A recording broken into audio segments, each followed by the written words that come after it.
Hey, what's going on? So I have this 2004 Suzuki Aerio with bad motor mounts. In this video, I'm going to show you what the symptoms look like and how I came to the conclusion that the mounts were bad instead of something else. I will go over the actual replacement of all 4 mounts in the next video for those of you who own this car and want to take this job on. In this car, the way that the bad motor mounts are manifesting the most is an engine vibration at a very specific RPM. So in this case, it's at about 900 RPM. So right now it's maybe, I don't know, 700, 600, something like that. But when I get right about to that 1000 RPM, 900,000 RPM range, the vibration gets terrible until I come out of it. And I'll show you.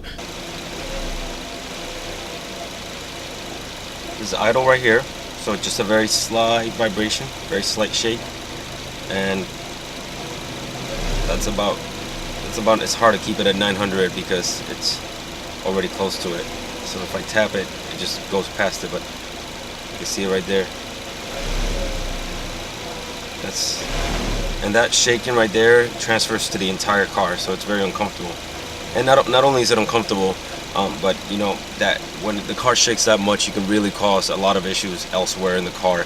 Things can work themselves loose. You can cause other transmission damage, other engine damage, belts, things like that. It's just dangerous altogether.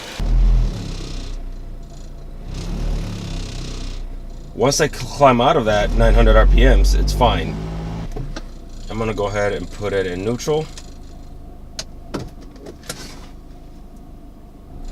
Same thing in neutral, which, I mean, it would be. And it's the exact same thing when you have the car in drive. When you're driving down the road and you're accelerating and then you let go of the gas to, say, come to a stop. As the car's coming back down in RPMs, as soon as it hits that 900 RPM, it just shakes the entire car like mad. So yeah, that's how bad motor mounts are manifesting in this car. And all cars are different.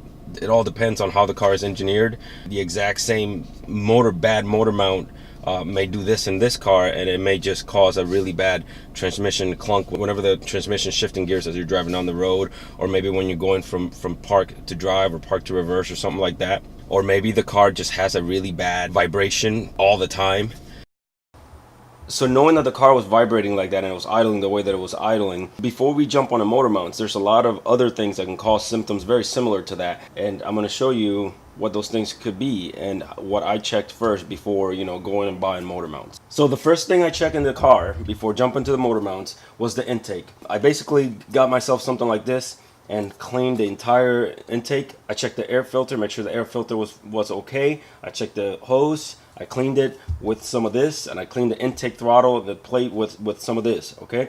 So that was the first thing I did because this cost a couple dollars and that's an easy check to do. Then the next thing that I suspected that could have been it, that's also an easy check, was a mass airflow sensor. A dirty mass airflow sensor will give you all kinds of crazy issues. And the mass airflow sensor actually senses the mass of the air going into the intake, and then it sends that information to the computer, and the computer then does its thing and tells the fuel injectors how much fuel to put into the cylinder. So if that's not working properly, then obviously it can cause all kinds of issues, including rough idling and vibrations and things of that nature. So I got myself some of this mass airflow sensor cleaner, and I removed the mass airflow sensor and I sprayed it down. I actually already had this, so it didn't cost me anything, so I figured it's an easy check, it's an easy thing to do, and it gave me peace of mind that the mass airflow sensor was okay. So now I got the mass airflow sensor, the intake, I know those components are good. This car right here has 126,000 miles. The next thing I checked was the spark plugs to make sure that all of them were okay, and make sure that wasn't causing the issues that I was having. That's also an easy thing to do. You remove this cover and you can check them. And any car, bad spark plug will produce all kinds of weird issues. And one of them definitely is rough idling and vibrations and things of that nature. And not only that, but by pulling the spark plugs out, you can get a very good indication of the health of your engine if you know what you're looking for. But that's not what this video is about. All you need to know is that I pulled the spark plugs out to make sure that they were all good. And I went ahead and replaced them anyhow because they were older, and I replaced them because that was also a cheap thing to do. But it wasn't the spark plugs, and from the look of the spark plugs, it told me that this engine is actually in pretty good condition. So that wasn't the issue. The next thing that I suspected that was also an easy check that I did before I jumped into the motor mounts, this bad boy right here. That's the EGR valve. Most cars have them nowadays. That EGR valve, what it does is it takes your exhaust gases and it recirculates them into your intake. And it does that at certain, when the car's already warmed up and at speed. So when you're just turning on the car in the morning, it's nice and cold, that valve should be closed. There should be no exhaust gases going inside your intake. But over time, in older cars, that EGR valve can get stuck open. And if it gets stuck open, the car sees that as a vacuum leak all the time. And vacuum leaks can cause bad vibrations and rough idling. It didn't turn out to be a hard thing to do. I pulled the EGR valve and make sure mechanically, first of all, I did a visual inspection on it and it looked perfectly fine. I didn't see any gunk. And then I moved it up and down mechanically to make sure that it was actually opening and closing, and it all checked out. I put it back and now I know that my EGR valve was good.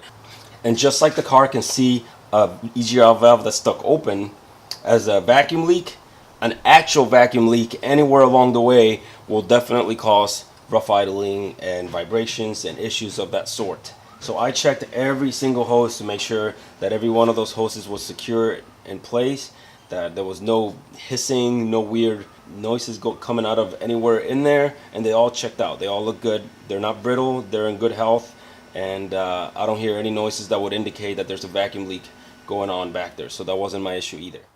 One final easy thing to check to make sure that your vibration issues are not caused by something other than the motor mounts is your belt, your harmonic balancer.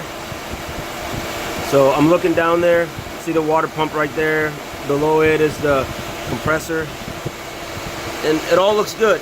I don't see any weird wobbles or anything of that nature, so I'm calling that good for now.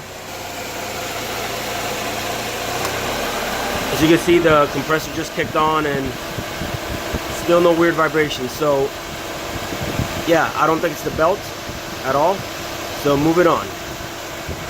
So at this point, I checked all of the easy things that I knew for sure can cause symptoms similar to the symptoms that I was having, and they all checked out. And these things just so happen to be things that I fix anyhow and clean whenever I get a used car, whenever I buy a used car. So it was no skin off my back to do those things.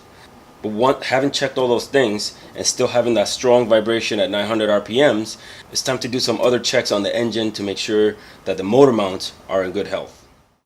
So once you suspect your motor mounts are bad, the best thing to do is to give them a visual inspection.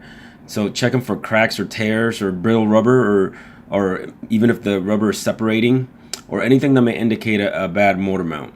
One thing to note is that sometimes you're not going to be able to see the cracks or the wears on the mounts even if they're bad. So if they look good, it doesn't necessarily mean they're good. Check the engine for excessive play during shifting of the transmission, and be on the lookout for weird vibrations or loud clunking noises. For this car, I was able to see 2 bad motor mounts, but I replaced all 4 because they came in a kit and they were pretty cheap. So if you have this car and you want to see where the motor mounts are and how to replace them, check out the next video. As always, thanks for watching and take care.